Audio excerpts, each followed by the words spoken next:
ചേച്ചിയെ. ആ എന്താ മോളെ, മീൻ വെട്ടുവാന്നോ? ആ മീൻ വെട്ടുവാ. ആ ചേച്ചി ഇവിടെ മീൻ വെട്ടിക്കൊണ്ടിരുന്നു. ചേച്ചിയുടെ പശു വേണ്ട കയറും പിടിച്ച് റോഡിൽ നിൽക്കുന്നു. അല്ല വണ്ടി ഇടിക്കുന്നതിന് മുമ്പ് പശുവിനെ കെട്ടി ചേച്ചി. അയ്യോ എന്റെ പശുവോ? അയ്യോ ശരി.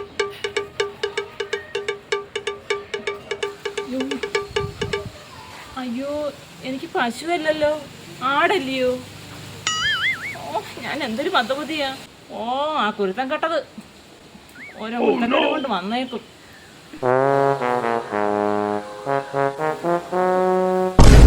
അയ്യോ എന്റെ മീൻ പൂച്ച കൊണ്ടുപോയി. ശാന്തേച്ചി ഏപ്രിൽ ഫൂൾ. ആ ഏപ്രിൽ ഫൂള് നിനക്ക് ഞാൻ കാണിച്ചു തരാടി.